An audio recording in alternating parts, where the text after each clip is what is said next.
Capítulo 3. A las 12:30 del día siguiente, Lord Henry Wotton fue paseando desde Curzon Street hasta Albany para visitar a su tío Lord Fairmont, un viejo solterón, cordial, pero un tanto brusco, a quien en general se tachaba de egoísta porque el mundo no obtenía de él beneficio alguno, pero al que la buena sociedad consideraba generoso porque daba de comer a la gente que le divertía.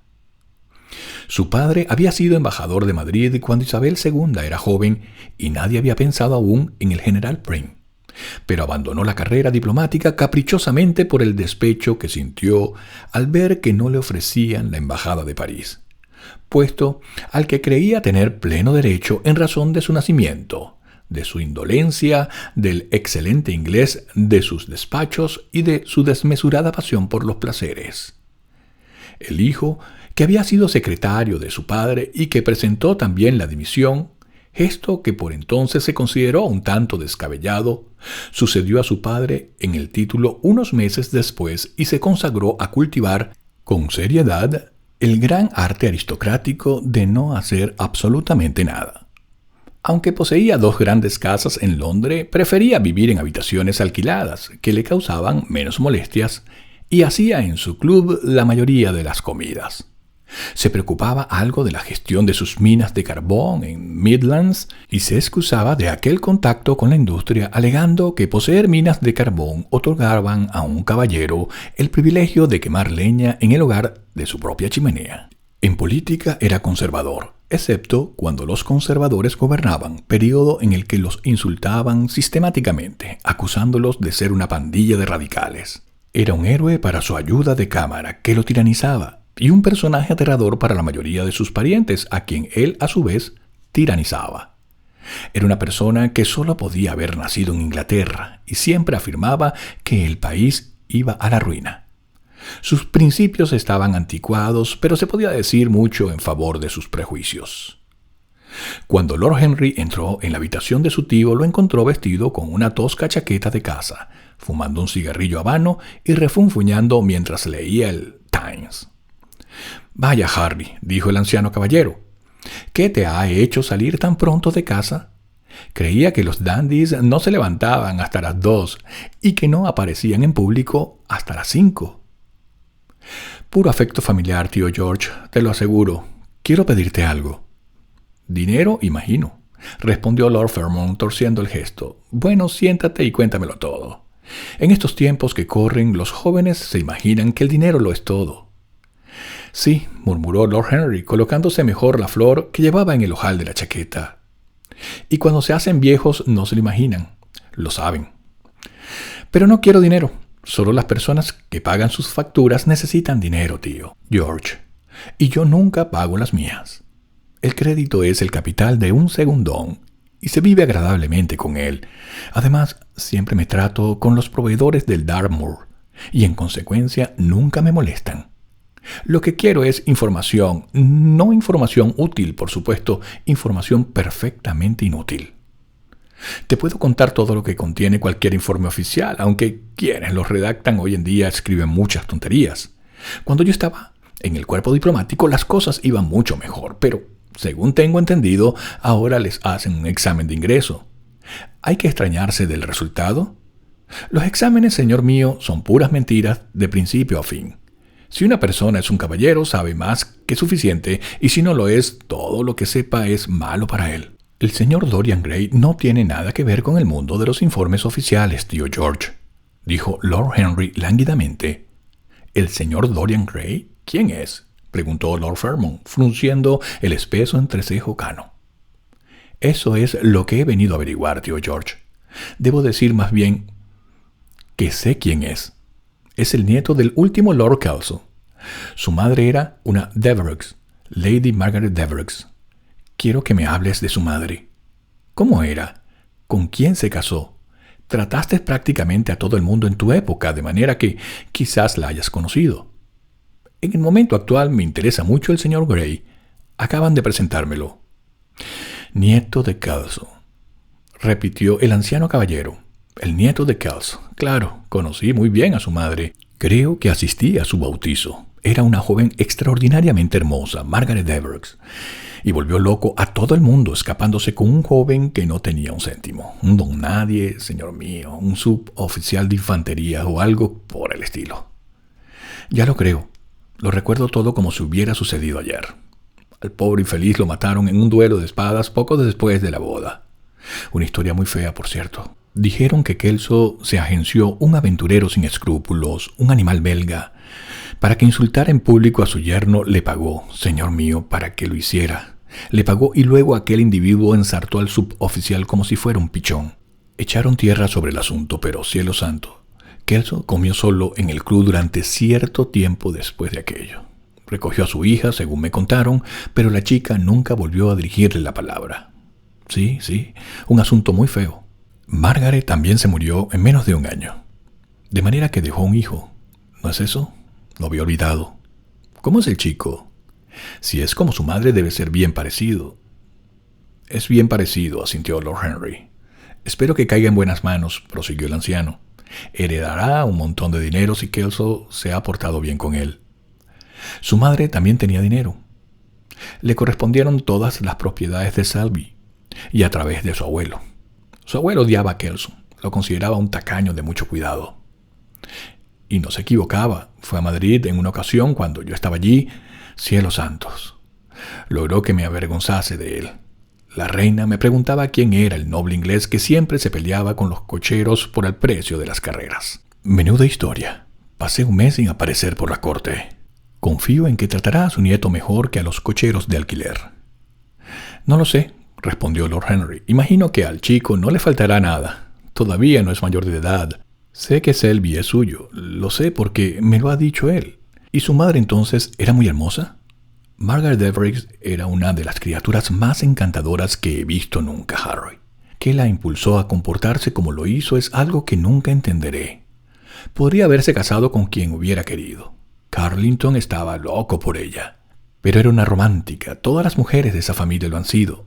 Los hombres no valían nada, pero cielo santo, las mujeres eran maravillosas. Carlington se declaró de rodillas. Me lo dijo él mismo. Margaret se rió de él. Y no había por entonces una chica en Londres que no quisiera pescarlo.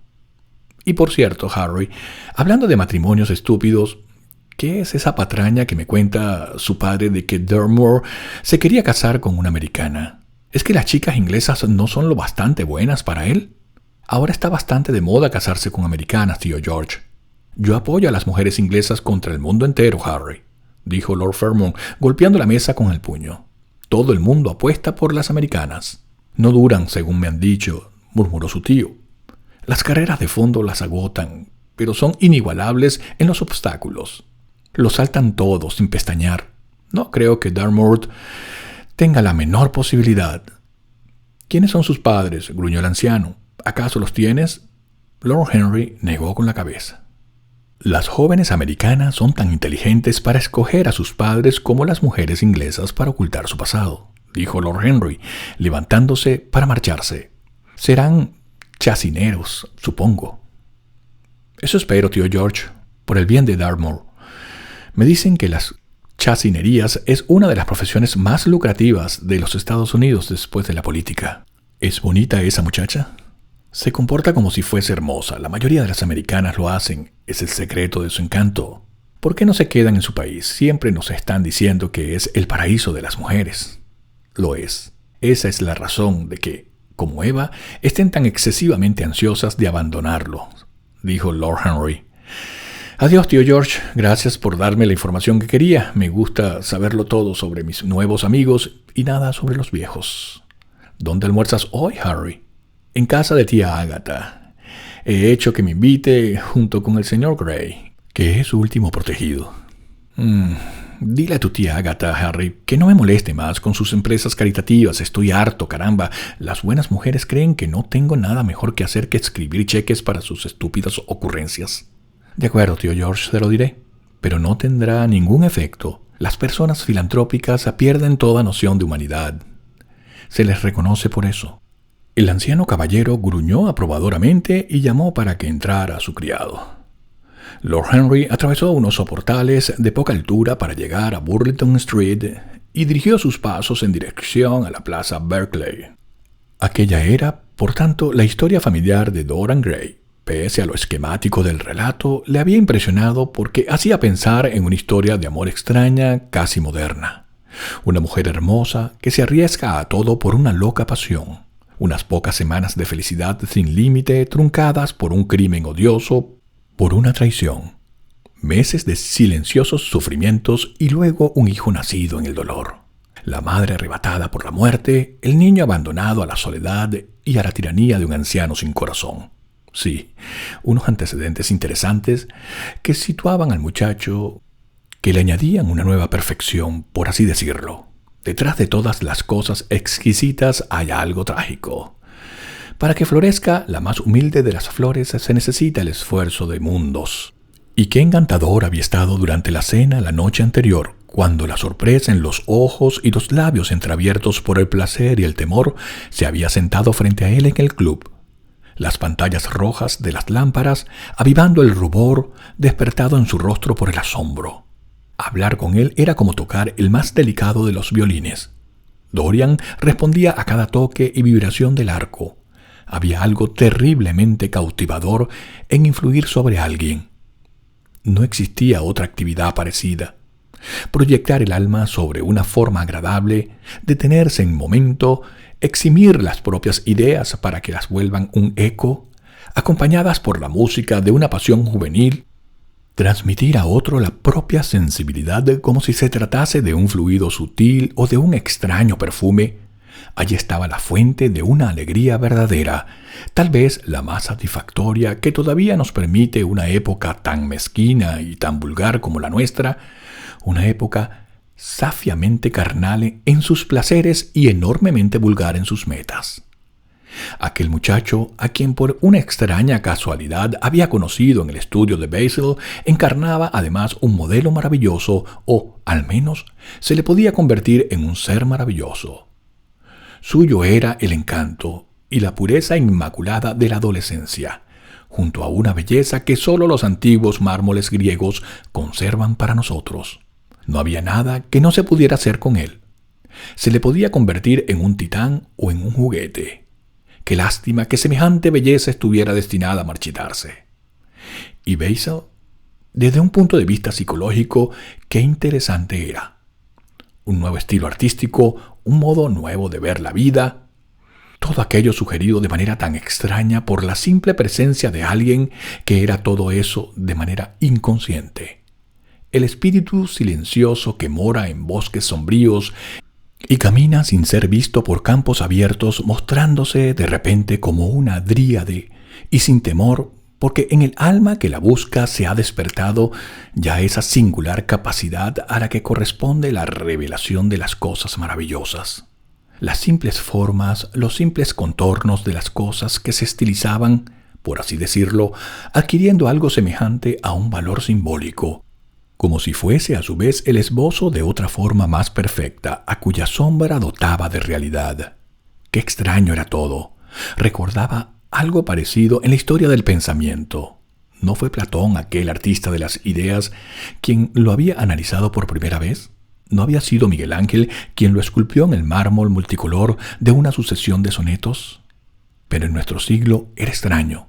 Sí, trataría de ser para Dorian Gray lo que él, sin saberlo, había sido para el autor de aquel retrato maravilloso. Trataría de dominarlo. En realidad, ya lo había hecho a medidas. Haría suyo aquel espíritu maravilloso. Había algo fascinante en aquel hijo del amor y de la muerte.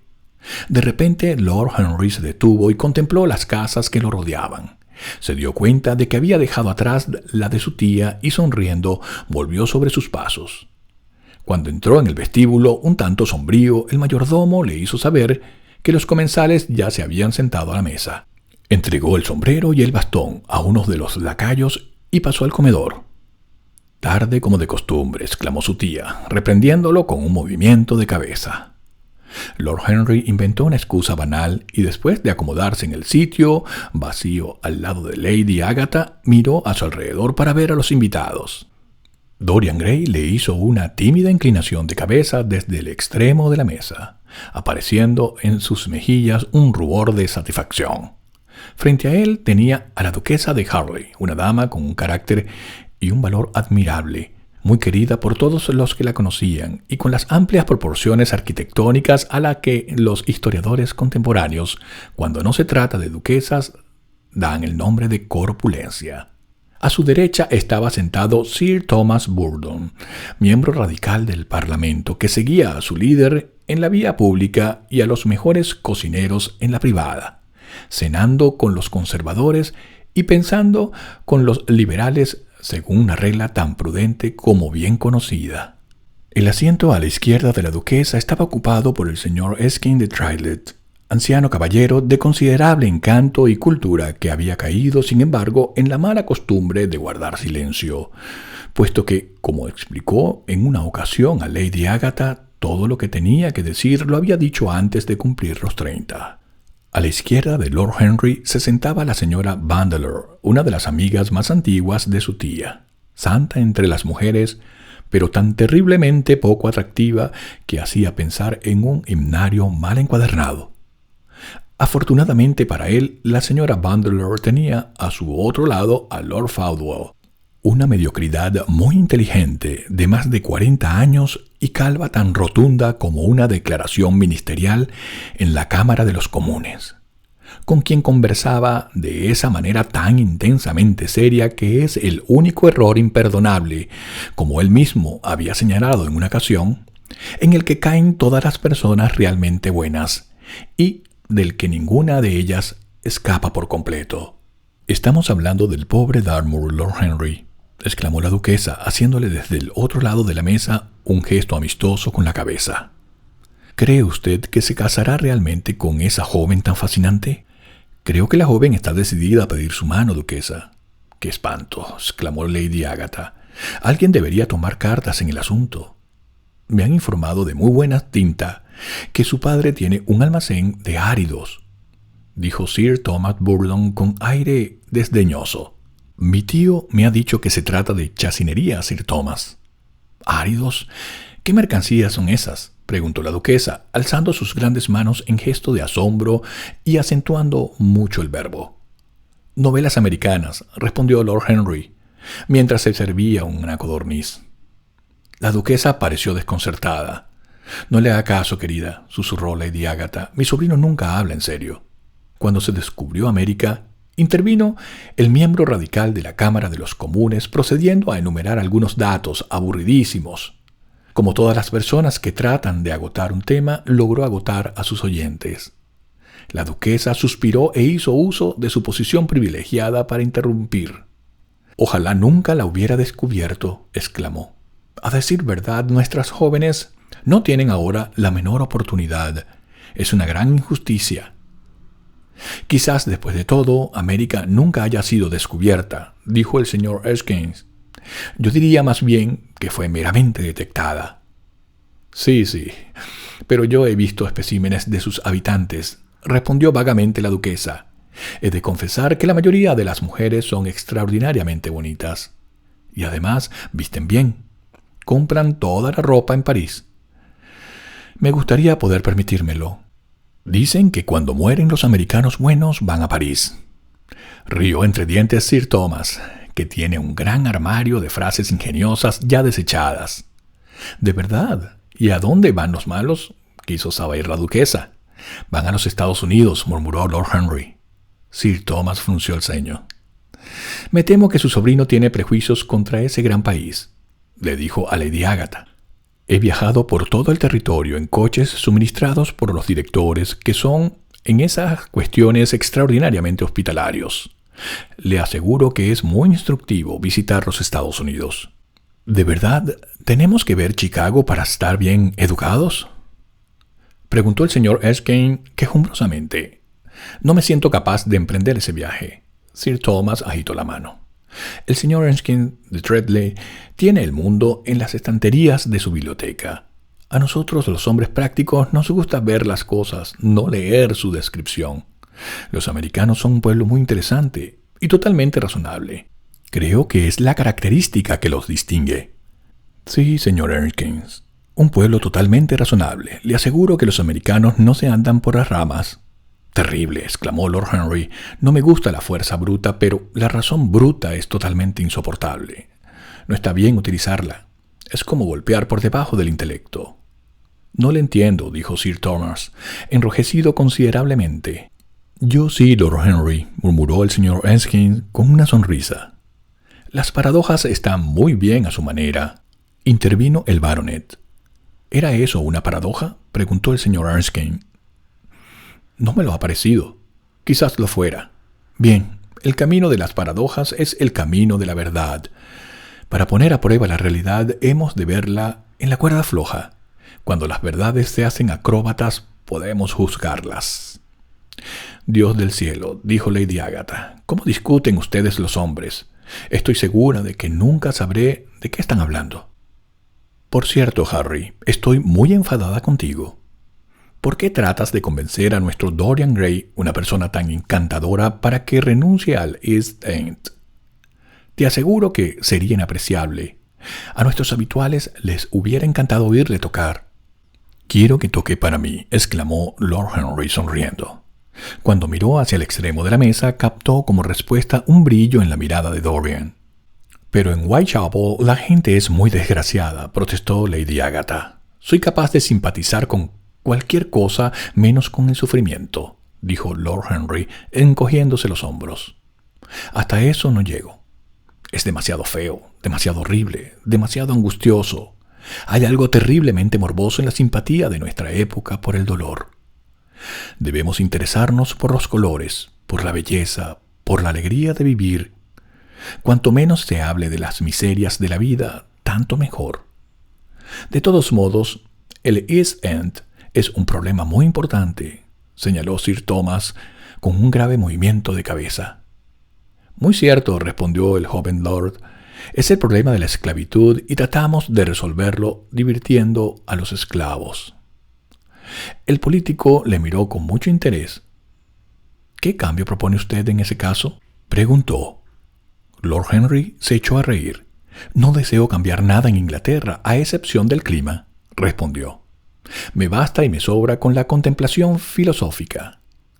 Pero como el siglo XIX se ha arruinado por un excesivo gasto de simpatía, sugiero que se acuda a la ciencia para solucionarlo. La ventaja de las emociones es que nos lleva por el mal camino, y la ventaja de la ciencia es que excluye la emoción. Pero tenemos gravísimas responsabilidades, aventuró tímidamente la señora Vandeleur. Sumamente graves, se hizo eco Lady Agatha. Lord Henry miró con detenimiento al señor Erskine.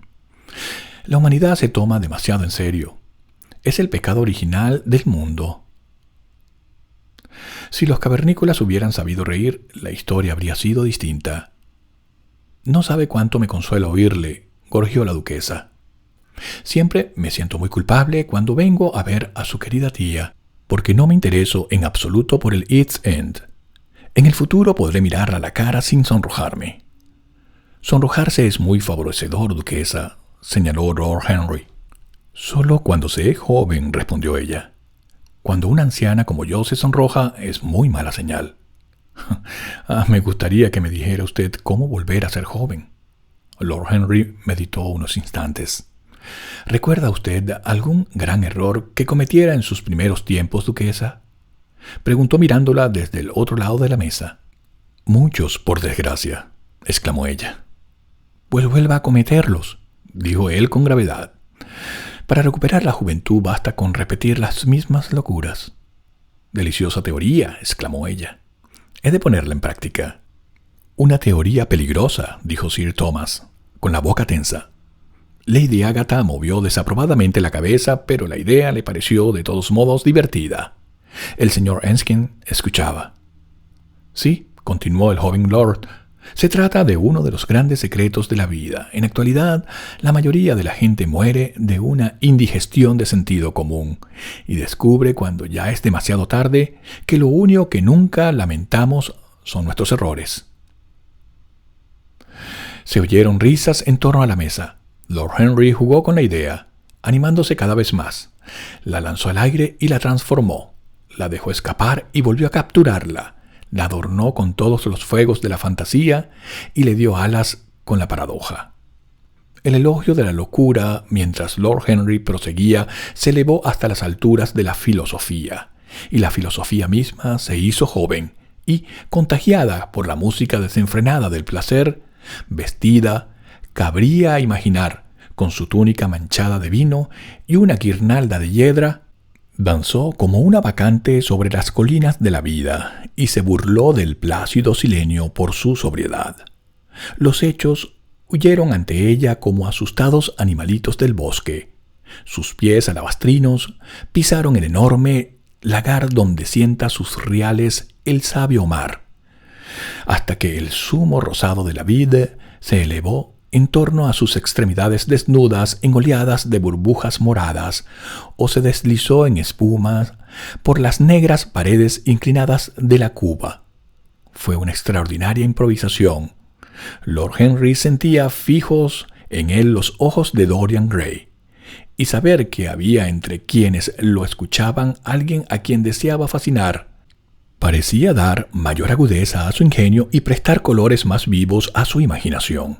Se mostró brillante, fantástico, irresponsable. Encantó a sus oyentes haciendo que se olvidaran de sí mismos y que siguieran riendo la melodía de su caramillo.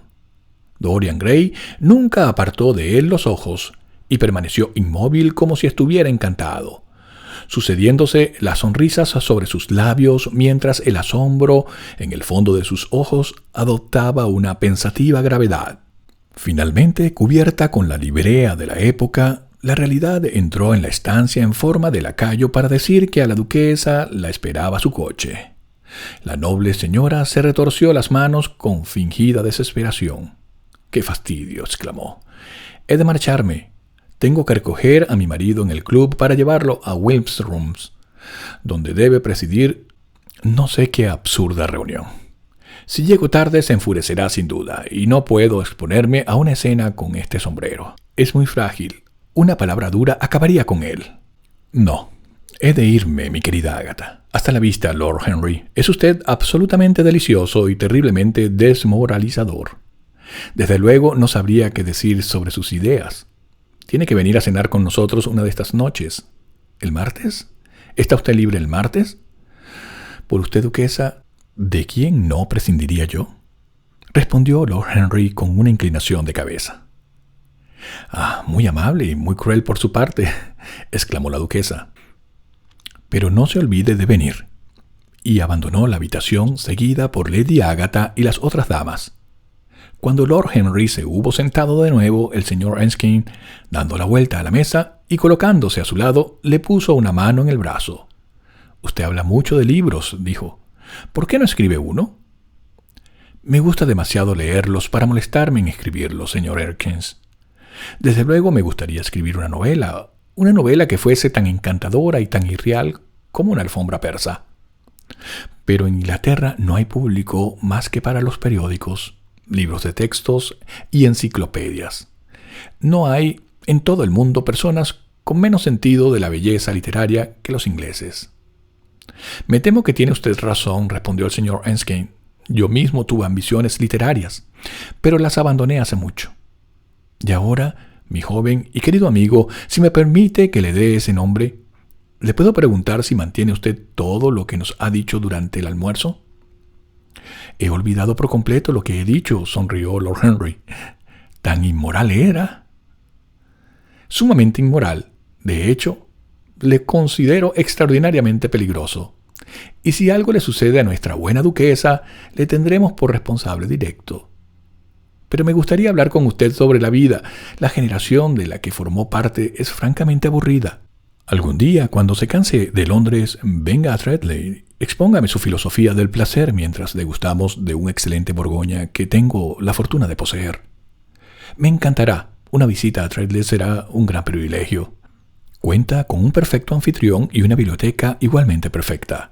Su presencia le añadirá un nuevo encanto», respondió el anciano caballero con una cortés inclinación. «Y ahora tengo que despedirme de su excelente tía. Me esperan en el Ateneo. Es la hora en que dormimos allí». «¿Todos, señor Erskine? 40 y 40 sillones. Hacemos prácticas para una academia inglesa de las letras. Lord Henry rió poniéndose en pie. «Me voy al parque», exclamó. Al atravesar la puerta, Dorian Gray le tocó en el brazo. «Permítame ir con usted», murmuró. «Creía que le había prometido a Basil Hallward que iría a usted a verlo», respondió Lord Henry. «Prefiero ir con usted». «Sí, siento que debo ir con usted. Permítamelo. Y prometa hablarme todo el tiempo. Nadie lo hace tan bien». «Ah, ya he hablado más que suficiente por hoy», dijo Lord Henry sonriendo. «Todo lo que quiero ahora es mirar la vida. Puede usted venir y mirarla conmigo, si lo tiene a bien».